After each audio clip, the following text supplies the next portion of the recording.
Good morning friends. आज का हमारा टॉपिक है स्क्लेरेनकाइमा टिश्यू। स्क्लेरेनकाइमा टिश्यू एक परमानेंट टिश्यू होता है। ये हार्ड होता है, स्टिफ होता है, सख्त होता है। इसका एग्जांपल है हस्क ऑफ कोकोनट। ये आपने देखा ही होगा। ये एक कोकोनट है और कोकोनट के पार्ट्स, जो ये ऊपर हमें पार्ट दिखाई दे रहा है ये वाला, इसको हम क्या बोलते हैं? हस्क। थ्रेड लाइक स्ट्रक्चर हमें नजर आ रही है। इसके नीचे क्या होगी? थ्रेड लाइक स्ट्रक्चर के नीचे स्किन। और ये क्या बना रहा है? इसका शेल। और जो ये वाइट कलर है इसको हम क्या बोलते हैं? कोपरा बोलते हैं। तो ये जो हस्क है इसके अंदर हमें क्या देखने को मिल जाएगा? स्क्लेरेनकाइमा टिश्यू देखने को मिल जाएगा। अगर हम इसके सेल्स की बात करें, स्क्लेरेनकाइमा की सेल्स की बात करें, तो वो डेड होते हैं, लॉन्ग होते हैं और नैरो होते हैं, पतले होते हैं ये। अगर हम इसकी सेल की वॉल की बात करें तो वो थिक होती है। थिक होने का रीजन है क्योंकि इसके अंदर क्या पाया जाता है? एक केमिकल सब्सटेंस जिसको हम क्या बोलते हैं? लिग्निन। ये सीमेंट की तरह एक्ट करता है और ये क्या करता है? इसको हार्ड बना के रखता है। जो सेल की वॉल है, जो ये वॉल है, इसके जो सेल्स हैं इसके बीच में कोई भी इंटरनल स्पेस प्रेजेंट नहीं है। जो स्क्लेरेनकाइमा टिश्यू है हस्क ऑफ कोकोनट के अलावा और भी कई जगह पाया जाता है। जैसे कि स्टेम में पाया जाएगा, वास्कुलर बंडल्स के आसपास पाया जाएगा, पत्ता जो है उसकी वेन्स जो है उसमें पाया जाएगा, सीड्स हैं, नट्स हैं, उनकी जो हार्ड कवरिंग होती है वो भी किससे बनी होती है? स्क्लेरेनकाइमा टिश्यू से बनी होती है। ये जो स्टेम्स हैं, इन स्टेम्स में क्या पाया जाएगा? Sclerenchyma tissue. ये जो वास्कुलर बंडल्स हैं, फ्लोएम एंड जाइलम, इनमें भी स्क्लेरेनकाइमा पाया जाएगा, इनके आसपास पाया जाएगा। ये पत्ता है, लीफ है, इसकी जो ये वेन्स हैं ये आपको दिखाई दे रही हैं। ये वेन्स जो दिखाई दे रही हैं इसमें, इन वेन्स में भी स्क्लेरेनकाइमा टिश्यू पाया जाएगा। ये नट्स हैं, इनकी जो आउटर कवरिंग है, ये हार्ड कवरिंग है, इसके अंदर भी, ये जो हार्ड कवरिंग है इसके अंदर भी स्क्लेरेनकाइमा टिश्यू पाया जाता है। नेक्स्ट टॉपिक है how to see guard cell and epidermal cell. Guard cell और एपिडर्मल सेल को कैसे देखा जाए? तो इसके लिए सबसे पहले हमें क्या चाहिए? रियो लीफ चाहिए। रियो एक प्लांट होता है, उसका एक पत्ता चाहिए एक्सपेरिमेंट के लिए। ये जो प्लांट दिखाई दे रहा है ये रियो प्लांट है। इसी का एक पत्ता लेके हम क्या करेंगे? एपिडर्मल सेल और स्टोमेटा को देखेंगे। इसके बाद सेकंड स्टेप में हमें क्या करना है? उस रियो लीफ को स्ट्रेच करना है और उसको ब्रेक कर देना है। थर्ड स्टेप में ब्रेक करने के बाद उसमें से हमें पील निकाल लेनी है, उसकी स्किन निकाल लेनी है। और उसकी स्किन को हमें किस में डाल देना है? Petri dish. और उस पेट्री डिश के अंदर क्या भरा होगा? पानी भरा होगा। उसके अंदर हमें क्या करना है? उसकी स्किन को पील को डाल देना है। यहाँ पे हमने क्या किया? इसमें जो लीफ थी उसकी पील को इसमें से अलग कर लिया। ये आपको दिखाई दे रहा है। ये क्या हो रहा है? यहाँ पे ये पील को अलग किया जा रहा है। अब इस पील को अलग होने के बाद हम किस में डाल लेंगे? इसको पानी से भरी हुई पेट्री डिश में डाल देंगे। ये पेट्री डिश है, ये आपको दिखाई दे रही है पेट्री डिश। इसमें पानी भरेंगे और उस पील को इसके अंदर डाल देंगे। फिर इसकी एक स्लाइड बना लेंगे ऐसा जैसा आपको दिखाई दे रही है, और उसके ऊपर एक कवर स्लिप से इसको कवर कर देंगे। कवर करने के बाद इसको हम माइक्रोस्कोप में देखेंगे। जब हम इसको माइक्रोस्कोप में देख रहे हैं तो ये हमें कुछ ऐसा दिखाई देगा। तो इसमें हमें एपिडर्मल सेल दिखाई देंगे। ये सारे जितने भी हैं ये एपिडर्मल सेल हैं। प्लस हमें इसमें स्टोमेटा भी दिखाई देगा। ये दो जो बने हुए हैं ये स्टोमेटा है। तो इस तरीके से हम क्या कर सकते हैं? रियो लीफ की हेल्प से एपिडर्मल सेल और स्टोमेटा को देख सकते हैं। फिर दोबारा एक बार एक्टिविटी को समझ लेते हैं। सबसे पहले हमें क्या करना है, एक रियो लीफ लेनी है, उसको स्ट्रेच करना है, ब्रेक करना है और उसकी स्किन को बाहर निकाल लेना है। फिर उसको हमें पुट करना है पानी से भरी हुई पैट्री डिश में। उसके बाद उसमें सेफनिन मिलाना है और कम से कम हमें 1 मिनट तक वेट करना है।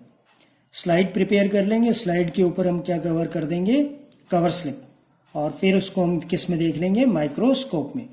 माइक्रोस्कोप में देखते ही हमें दोनों चीजें, एपिडर्मल सेल और स्टोमेटा, दोनों दिखाई दे जाएंगे। तो जो हमने ऑब्जर्व किया उसको देख लेते हैं। तो हमने पहला क्या देखा, एपिडर्मिस, जो सेल की आउटर लेयर है, जो बाहरी परत है, उसको हम क्या बोल देंगे, एपिडर्मिस। सिंगल लेयर होती है सेल की, थिक होती है। ये थिक इसलिए होती है ताकि ये क्या करे, जो प्लांट्स बहुत ज़्यादा ड्राई हैबिटेट में रहते हैं वो वाटर लॉस ना करें, उसको प्रोटेक्ट करने के लिए ये थिक होती है। ये एंटायर सरफेस पे होती है, पूरा जो सरफेस है लीफ का उसके ऊपर आपको एपिडर्मिस मिल जाएगी। और बेसिकली क्या काम है इसका, प्रोटेक्ट करना। जब प्लांट को कट किया और उसको हमने माइक्रोस्कोप में देखा तो लगभग हमें कुछ ऐसा स्ट्रक्चर नजर आएगा। ये जो ऊपर वाली लेयर है जो थोड़ी सी थिक हमें दिखाई दे रही है, ये कौन सी लेयर हो जाएगी, ये एपिडर्मिस हो जाएगी। फिर इसी के ऊपर हमें क्या दिखाई देंगे, स्टोमेटा दिखाई देंगे। तो अभी एपिडर्मिस को समझ लेते हैं, अगले टॉपिक में समझेंगे स्टोमेटा को। लीफ का एक और स्ट्रक्चर देखते हैं और उसमें देखते हैं एपिडर्मिस सेल। तो ये आपको थिक सेल दिखाई दे रहा है ऊपर, इसको अपर एपिडर्मिस बोला। ये यहाँ से कट किया है इस लीफ से, और इसको किस में देखा है, माइक्रोस्कोप में देखा है। उसी के ऊपर ये आपको दिखाई दे रहे हैं गार्ड सेल। यहाँ पे जाइलम और फ्लोएम दिखाई दे रहा है, और ये नीचे वाली जो लेयर है इसको हम क्या बोल देंगे, लोअर एपिडर्मिस। मतलब पत्ते के ऊपर भी एपिडर्मिस मिल जाएगा और उसके नीचे की तरफ भी एपिडर्मिस मिल जाएगा, दोनों जगह एपिडर्मिस मिल जाएगा। जो एपिडर्मल सेल है वो एरियल पार्ट में मिलेगा। एरियल पार्ट मतलब जो सबसे ऊपर वाला सरफेस है वहां पे मिलेगा।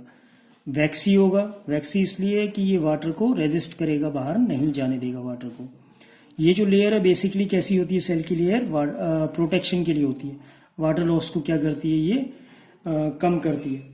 फिर इसके बाद ये मैकेनिकल इंजरी, कोई बाहर से इंजरी हो रही हो कुछ प्लांट को, तो उसको भी प्रोटेक्ट करती है। या पैरासाइटिक फंगई प्लांट के अंदर एंटर करने की कोशिश कर रहे हैं या उसको नुकसान पहुंचाने की कोशिश कर रहे हैं, तो कौन उसको प्रिवेंट करेगा, एपिडर्मल सेल्स प्रिवेंट करेंगे। एपिडर्मल सेल जो होते हैं उनमें इंटरसेलुलर स्पेस नहीं होती, कंटिन्यूस लेयर होते हैं, बीच में कोई भी जगह नहीं होती। और मोस्टली हमने अभी डायग्राम में देखा था कैसे होते हैं, ये फ्लैट होते हैं। अगर आउटर साइड इसकी देखें तो थिक मिलेगी, लेकिन अगर इनर साइड वॉल देखें तो इतनी ज़्यादा थिक नहीं मिलेगी। नेक्स्ट टॉपिक है स्टोमेटा। स्टोमेटा क्या होता है, जो एपिडर्मिस होती है, जो हमने अभी पढ़ा था, जो लीफ की एपिडर्मिस है, उसके ऊपर छोटे छोटे पोर्स होंगे, होल्स होंगे, इधर उधर कहीं पे भी वो होते हैं। उन्हीं को हम पोर्स को क्या कह देते हैं, स्टोमेटा। ये पोर्स जो होते हैं ये किससे एनक्लोज होते हैं, इनके साइड में गार्ड सेल होते हैं। गार्ड सेल की कैसी शेप होती है, किडनी के जैसी शेप होती है। इसको पिक्चर के थ्रू समझने की कोशिश करते हैं। ये हमें पत्ता दिखाई दे रहा है और ये पत्ता का लोअर एपिडर्मिस नीचे की तरफ, और इसी में ये पोर यहाँ पे दिखाई दे रहे हैं। इसी पोर को जब माइक्रोस्कोप से हमने देखा तो हमें ये छोटे छोटे यहाँ पे गार्ड सेल्स नजर आ रहे हैं। इन गार्ड सेल्स का काम क्या होता है, जब कोई गैसेस आनी है लीफ के अंदर तो ये ओपन हो जाते हैं और ये इसके अंदर चली जाती है। जैसे कार्बन डाइऑक्साइड इसके अंदर जा रही है या कोई गैस इससे बाहर जानी है तो ये क्या करते हैं, ओपन हो जाते हैं, और जैसे ऑक्सीजन बाहर जा रही है तो इससे बाहर चली जाती है। तो स्टोमेटा दो फॉर्म में होता है, एक ओपन स्टोमेटा और एक क्लोज्ड स्टोमेटा। जब भी कोई चीज़ इसके अंदर जानी है तो ये क्या रहेगा, या अंदर से बाहर जानी है, एक्सचेंज होना है, तो ये ओपन स्टोमेटा रहेगा, नहीं तो ये कैसा रहेगा, क्लोज्ड स्टोमेटा। वाटर भी इससे बाहर जाता है, जो प्रोसेस होता है ट्रांसपीरेशन, वहां पे भी इसका इस्तेमाल होता है। तो स्टोमेटा का इस्तेमाल कहाँ पे हो रहा है, एक्सचेंज ऑफ गैसेस और ट्रांसपीरेशन ऑफ वाटर। ट्रांसपीरेशन का मीन्स क्या है, loss of water in the form of water vapour. इस प्रोसेस को हम क्या बोलते हैं, ट्रांसपीरेशन। जो एपिडर्मल सेल रूट में होते हैं उनका मेन काम क्या होता है, वाटर को एब्जॉर्ब करना, इसलिए उसमें हेयर लाइक स्ट्रक्चर बहुत ज़्यादा होते हैं। हेयर लाइक स्ट्रक्चर से क्या होता है, जो सरफेस एरिया है वो ज़्यादा बढ़ जाता है और ज़्यादा वाटर को ये एब्जॉर्ब कर सकता है। तो ये रूट का एपिडर्मिस दिखाई दे रहा है। इस रूट के एपिडर्मिस में ये रहा एपिडर्मिस। तो ये एपिडर्मिस कहाँ से बन रहा है, ये रूट दिखाई दे रहा है। इसी को हम क्या कर रहे हैं, बड़े उस पर देख रहे हैं। ये जो रूट होती हैं ये थ्रेड लाइक लॉन्ग स्ट्रक्चर होती हैं ताकि सरफेस एरिया ज़्यादा हो जाए। ज़्यादा सरफेस एरिया रहेगा तो फिर ये एपिडर्मिस क्या करेगा, ज़्यादा वाटर को एब्जॉर्ब करेगा और ज़्यादा वाटर को अपने अंदर रखेगा। अगर हम बात करें डेजर्ट प्लांट की तो इसके अंदर जो एपिडर्मिस होता है वो थिक होता है और वैक्सी कोटिंग होती है, तो इससे वाटर लॉस भी कम होता है और ये प्लांट क्या करते हैं, इजीली ड्राई कंडीशन में, ड्राई वेदर में क्या करते हैं, सस्टेन कर जाते हैं। कैक्टस ड्राई वाटर में, ड्राई कंडीशन में रहता है जहाँ पे पानी का इसको बहुत कम अवेलेबल होता है। तो इसके लिए क्या होती है, इसकी जो आउटर कवरिंग है ये दिखाई दे रही है, ये कैसी होती है, वैक्सी होती है। थॉर्न्स भी लगे होते हैं। इससे ये क्या होता है, इजीली ड्राई कंडीशन में सस्टेन कर जाता है। तो किसकी वजह से सस्टेन कर रहा है, बिकॉज ऑफ एपिडर्मल सेल। तो स्टूडेंट्स आज के लिए इतना ही। Thank you very much. अगले वीडियो में कुछ और टॉपिक देखेंगे related to these tissues. Thank you very much.